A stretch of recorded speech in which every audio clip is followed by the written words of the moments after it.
Let's talk cycle planning because over the last decade and a bit, I have helped a lot of female entrepreneurs optimize and streamline their businesses to make them work more efficiently, get more done in a day, stuff like that. And that's what we think about when we think about working more efficient is very often is just the business part of it. But for women, we actually have another superpower at our disposal. If we use it well, we can actually optimize our time even further. And that's cycle planning. When you live and plan according to your cycle, there is so much more you can get done in a month. And I think that's another mistake as well, is that we often think in terms of like male, maybe middle aged. These are the guys who came up with all the efficiency systems in the first place. But they have a 24-hour cycle in which they repeat their hormones, while women actually have the entire month. So instead of just looking at what can I do today, what can I do this week, start planning out everything more according to your cycle, more according to a month.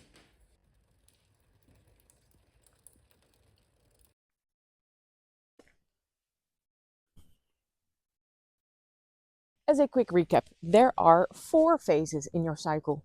First off, you start with your ovulation. No, you start with your menstruation. Let me give you some advice on cycle planning and not know the words. You first start out with your menstruation. That's where you start counting. Day one is the first day of your menstruation, is the first day of your cycle. So the first few days are your menstruation phase. Menstruation. Then you get to your follicular phase. Maybe I should have picked a topic of words that I can actually pronounce. Follicular phase. This is the phase in which your body gets ready to make a little egg and get you fertile, basically. Then you get to your ovulation phase. This is just a few days, whereas your follicular phase usually lasts about like 10 days or something. Then you get to your ovulation phase, which is about like 3 days. And then you get to your luteal phase. Luteal. And sorry, I'm not looking at you, but this is the state of my driveway. It's bad. So yeah, sorry, luteal phase. And this is the phase where your body is like, oh, okay, we didn't have a baby, so now we're actually changing the hormones again and getting ready to menstruate. And these are basically the 4 phases that you need to take into account when you are starting to live according to your cycle. Now, let me give you a nice little warning.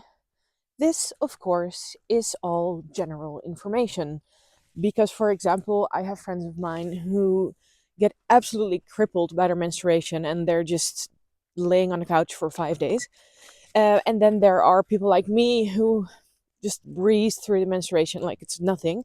But I actually get a crippling pain during my ovulation. And it takes me out of the running for a good few days. And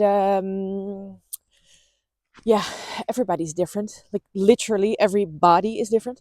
So these are generalizations of the phases and what happens with your hormones. So if you're maybe feeling like this is not applicable to you, because I'm now telling you that you should go hard during your ovulation and you're like me, you're like, I don't want to go hard, then you listen to your body, please. Don't listen to me. It's your body. Okay? Welcome to the glamorous life of living in a French castle. We have a super big leak over at the house.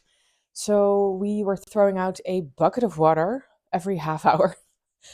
That was just not doable. Neither for like the water usage, but also for us because we were just constantly stressing that the whole hallway would flood.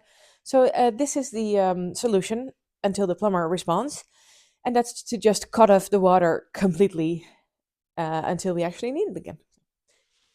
First off, let's start with your menstruation. Your menstruation is a time in your cycle where your body is just sort of evening everything out again. Hormones are getting back to normal, you're shedding And it's just like a big breath out. So this is a phase in your cycle where you don't want to be too overly energetic, which means that it's a perfect time to work on tasks that require brain space, brain power, but not a lot of output.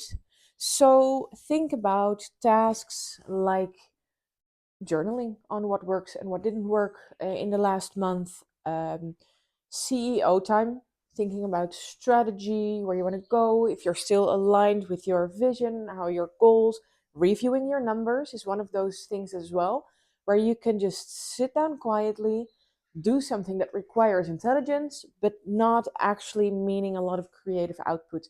These are great times to meet with your team, for example, if you have a team, and otherwise you be your own team. If you're just a solopreneur, then make your own team meetings in which you discuss with yourself everything that happened last month.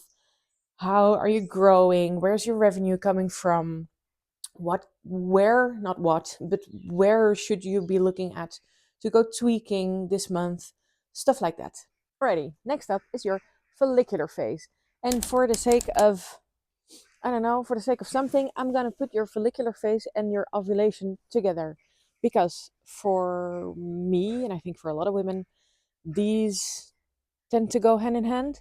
Like your ovulation is just such a short window of time, and it's just more logical to put them together and to see it like a rising curve on a graph.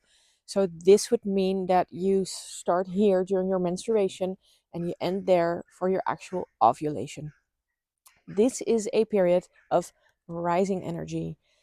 Your body is just gearing up to get impregnated, and it's just all like, yes, let's go out there, get us a man, get us a baby, let's do this. So, this means that in your business, you can use this period of time to do the output, to record podcasts, to record reels, to do creative brainstorming, to write content, to guest speak. Like if you can plan those things, it would be amazing if you could plan it in your follicular phase or your ovulation phase. What else can we think of that's creative, that's energetic? If you're talking about life more than just business, this is the time where you go throw around heavy weights and you do the high intensity stuff and you give it your all. This is also the period in your cycle where you can go and do some intermittent fasting or go carnivore or super strict keto diet, stuff like that, because your body's like, yeah, we can take this stress, we're good. Other places in your cycle, not so much. You need to give your body some relief in those areas, but this is the moment to get out there and do stuff. Last but not least, unfortunately, not least, is your luteal phase. This is the phase where, after the peak you just had in all your hormones and you had your ovulation and it was all great, everything starts to slow down again a bit. And this is a place where you will be feeling more detail oriented. Everything feels a little bit more logical. What needs to feel more logical for you to feel your best. So this is a place where you could edit your content, where you go batch schedule, where you could create your client deliverables, and as I said, detail oriented logical work. So if you look at it like that throughout your entire phase, it could look like during your menstruation, you're actually reviewing. Let's focus on content here. You could actually be reviewing what you did last month, how it performed, what performed well, etc., etc. Then, when you start your follicular phase, you're gonna do the creative stuff where you're gonna come up with new content ideas based on basically what you just found out in your menstruation, like what works and what doesn't work. So you're gonna create it, and then the further you get towards your ovulation, the more outward you're gonna be. So then you are going to actually record the things that you just planned out based on what you found out in your menstruation, like, oh, next step, that's great. And then when you get to your luteal phase is a place where you can actually edit everything that you made. You're gonna batch schedule it out and make sure that everything is planned out, etc., etc. And then the next month you repeat it, because that's what I said in the beginning. That's what's great about working according to your cycle, is that you have a monthly rhythm that you can repeat every month. You don't go inventing the wheel next month because you already know what works for you, what tasks can be scheduled in what part of your cycle, etc. And that's a really great way to not only use your energy in the most optimal way, but also to guard your energy and make sure that you have enough of it in periods that you don't physically have enough of it. So, as I said, I don't like my luteal phase because I feel very low energy. I feel very cranky. Like, sorry, everyone around me that I exist because I'm not making life fun. And if I try to do my creative work, my brainstorming, my creative writing and stuff like that in that phase, it's gonna cost me so much more energy because I'm just trying to squeeze something out that's not there.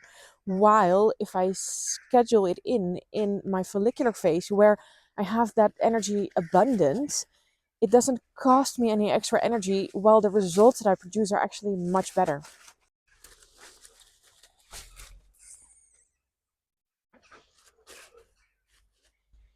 I hope this helps. I know that there are many books out there and people who build businesses around cycle planning. So if this is something that interests you, definitely go look further. But I hope that this shorty gave you a bit of an information on how you can roughly see your energy fluctuating throughout your cycle and how you can use it in the best way that you can to make the most of it and feel the best. So good luck with that. Bye.